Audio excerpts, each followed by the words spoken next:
Hi, I'm Jay, and today on Jay's World Kitchen, I'm going to show you how to make easy white bread.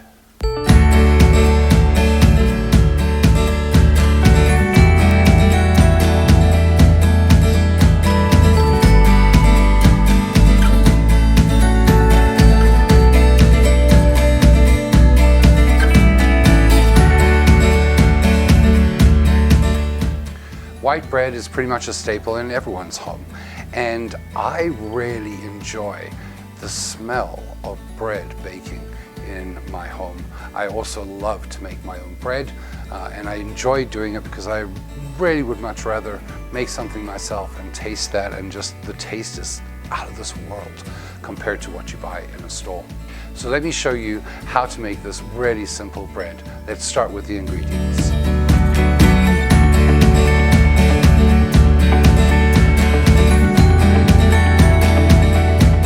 For this very simple recipe, you're going to need 2 cups of warm water, 2/3 of a cup of white sugar, 1.5 tablespoons of active dry yeast, 1.5 teaspoons of salt, 1/4 cup of vegetable oil, and 6 cups of bread flour. And I am using bread flour and not all-purpose flour, but you can actually use all-purpose flour for this too. I just find that the bread flour gives a slightly better result. Let's throw this together.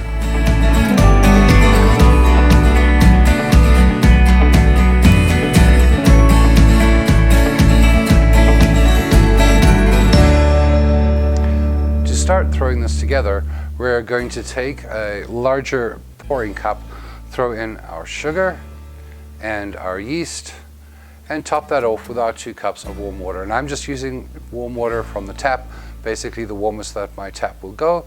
Give it a good stir and let it sit to bloom.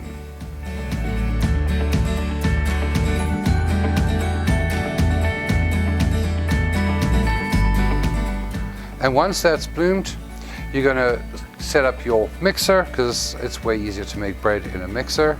And I actually start with my yeast mixture in the bottom like that.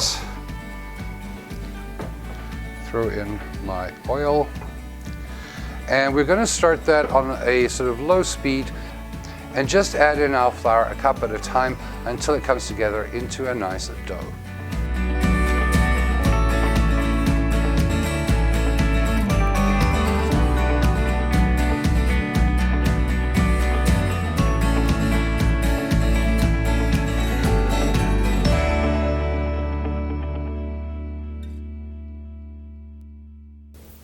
And as your dough is come together, you're going to actually leave it in the machine to knead for about 5 minutes.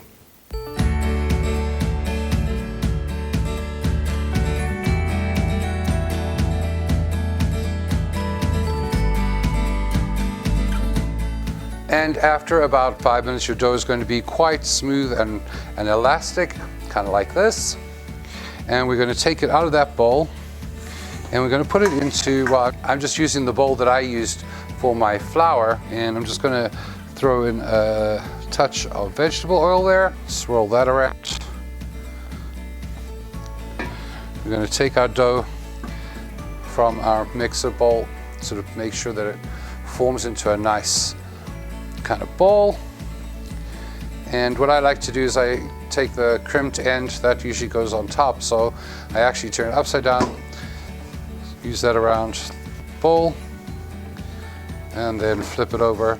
And now you pretty much have coated your entire bowl of dough with the oil. And then you're just going to cover that with plastic wrap and a tea towel and leave it to rise until it's at least doubled in size, which is going to be about an hour. Once your dough has risen for about an hour, mine's a couple minutes extra, but as you can see, it is huge, which is good. That's what you want. We're going to prep it to put into our bread pans. And what you want to do is you just want to basically punch this down, get all that air out.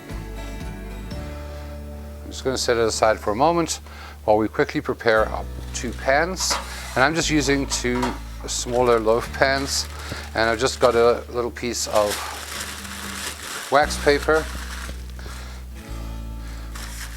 And if you're not familiar, you're just going to basically Spread some butter all the way around into every little nook and cranny. Cover the inside of both your pans, kind of like you would for a cake pan. And then you're going to put some flour into each and shake it around until it basically covers the entire inside of your pan. You may have to add a little more, but you don't want any to sort of like clump into a large amount. You just want to basically spread it so that it is covering the entire pan. And I'm just tamping it out on the surface because we're going to use that in a minute for our dough. And repeat with the other pan. And again, it doesn't have to be perfect, but it really will help you get your loaves out of the pans when you're ready. And now on a floured surface, you're going to take out your dough. It's going to be a little oily in places, that's okay. You're just going to give it a slight knead just to get rid of any excess air that's in there.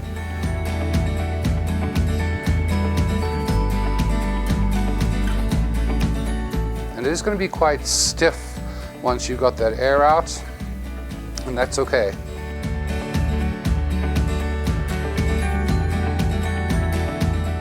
And then what you're going to do is you're going to make it into a sausage like that, and we're going to divide that into two.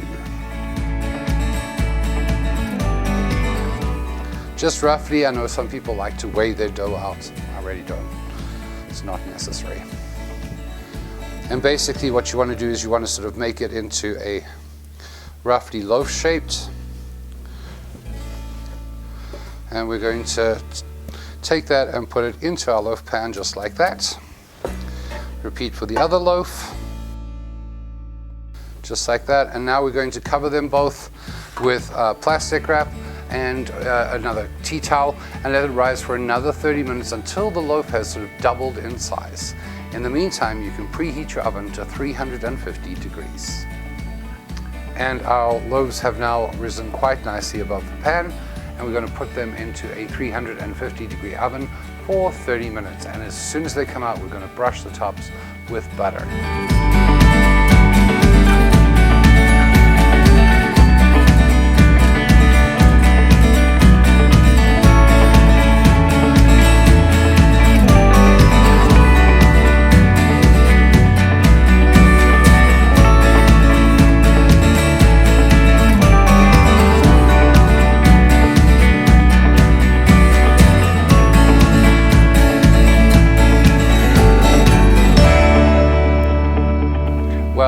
As anticipated, the whole house smells like fresh bread, and it really is an amazing smell. I really love that smell, and you will too, I'm sure, if you've never made your own bread.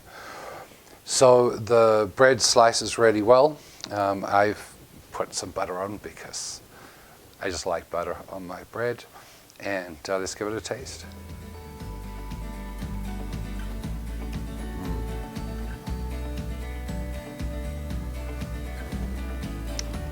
So there's definitely an underlying sweetness to this bread, which I actually really like. And it goes so well with just about any application. Very hard to fit into a toaster because of the size of the loaf and how it balloons up, but really good in like doing a grilled cheese or making some other kind of sandwich that's toasted in an oven or in a pan. Really, really good. I love this bread. And this is the bread that I use constantly. And sometimes I'll use these two pans like we did today. And other times I will use my longer pan and just make one long loaf out of it. But it really doesn't last much longer than a week because I've usually eaten it all up. So this is a great bread recipe. I would love to hear if you try this recipe, how it turns out for you. And I'd also love to hear if you have a favorite bread recipe that you would like to share with me in the comment section below. Remember too, if you enjoyed this video, to hit that like button, hit that subscribe button if you haven't already, and remember to turn on notifications so that you know when my next video drops. Remember too that you can follow me on social media, both my Facebook and my Instagram, and those links are below in the comments section. You can also financially support this channel by visiting my Patreon, and patrons on my Patreon receive these recipes in their inbox every time a video drops. Thank you so much for watching, and until next time, happy eating.